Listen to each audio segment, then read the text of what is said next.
The knife that cut me deepest wasn't held by an enemy. It was held by my best friend. For years, I thought I had the perfect best friend. Her name was Chloe. We were inseparable. Everyone used to say, "Where you see Ivy, you'll see Chloe."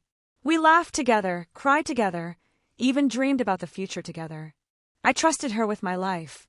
But what I didn't know was that Chloe wasn't standing beside me out of love. She was standing beside me to destroy me. Chloe and I met in junior high school. I was the quiet type, focused on my books, and she was the bold, confident one who could talk her way out of anything. Somehow, we balanced each other. She was the first person I called when I got my first job. She was there when I had my first heartbreak. She stood beside me when I lost my father. I thought to myself, this is my sister from another mother. We even made promises to each other. No matter what, we'd rise together. If I ate, she ate. If she succeeded, I succeeded. That was how much I loved her. If anyone had told me then that Chloe was secretly my biggest enemy, I would have laughed in their face. But looking back now, the signs were always there. Whenever something good happened to me, her smile never quite reached her eyes. She'd say things like, "Wow, you're lucky, it should have been me, but I'm happy for you." She copied me, my hairstyles, my clothes, even the way I spoke. I thought it was admiration. I didn't realize it was envy. There was a day I confided in her about how insecure I felt in my relationship. Weeks later, during an argument, she threw those exact words back at me in front of other friends. I laughed it off, but my heart ached. Still, I forgave, because that's what best friends do, right? They fight, they make mistakes, but they stay. I convinced myself she was just being careless. But the truth was, Chloe was collecting my secrets like weapons, waiting for the right moment to use them against me. The first real crack came at work. We had planned our future together, chose the same career, and ended up both going into real estate. I had been working on a project for weeks, a proposal that, if approved, could land me a major deal for my business. Chloe knew everything about it because I shared every detail with her. She even encouraged me when I stayed up late, telling me I was destined for greatness. The day of the big presentation, I walked into the office of my prospective investors' boardroom and froze. Sitting there, in front of the investors, was Chloe, presenting my idea as if it were hers. My research, my words, my sweat, and everyone was applauding her. I wanted to scream, but I couldn't. I was paralyzed. After the meeting, I confronted her. She smiled and said, "It's not that deep. We're best friends. What's mine is yours, right?" I should have walked away then. But I didn't, because deep down I still loved her. I still believed she could never mean me harm. That was my biggest mistake. The breaking point came months later. After she took credit for my work with the investors, I doubled my effort and presented another pitch for the investors. It landed me an opportunity, but it was not as huge as the one stolen. These same investors had another huge project in Asia, and this could be the breakthrough for me. They wanted to build over 500 blocks of flats in collaboration with the government to curb housing shortage in the country. I was super excited.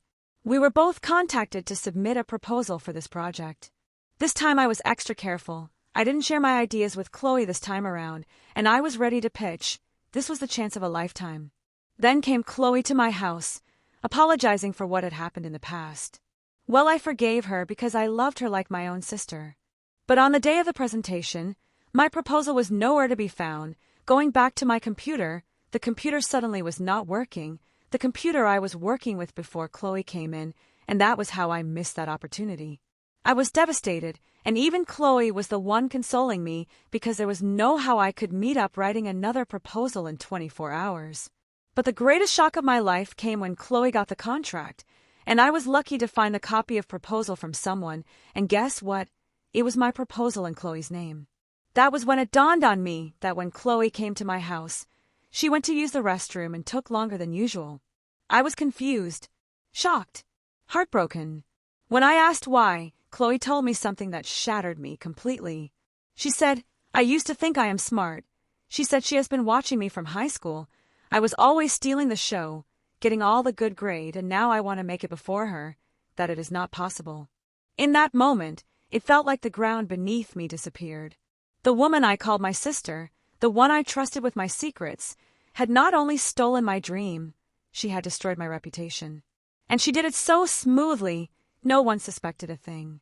Soon after, the lies spread like wildfire. Mutual friends began to distance themselves, whispering things Chloe had told them about me. The isolation was unbearable. I would walk into rooms and feel the air shift. I started doubting myself. Maybe I wasn't good enough. Maybe I deserved it. But then one day, in the gathering of friends during our high school reunion party, I overheard Chloe laughing with someone on the phone. She said, "Ivy is so easy. She tells me everything. She thinks I love her, but really, I just want to be her. And now I finally am." My chest tightened. My eyes burned with tears. It all made sense. She never wanted to be my friend. She wanted to become me by destroying me. I won't lie to you, I broke down. Nights of crying, endless anger, and thoughts of revenge consumed me. But slowly I realized something.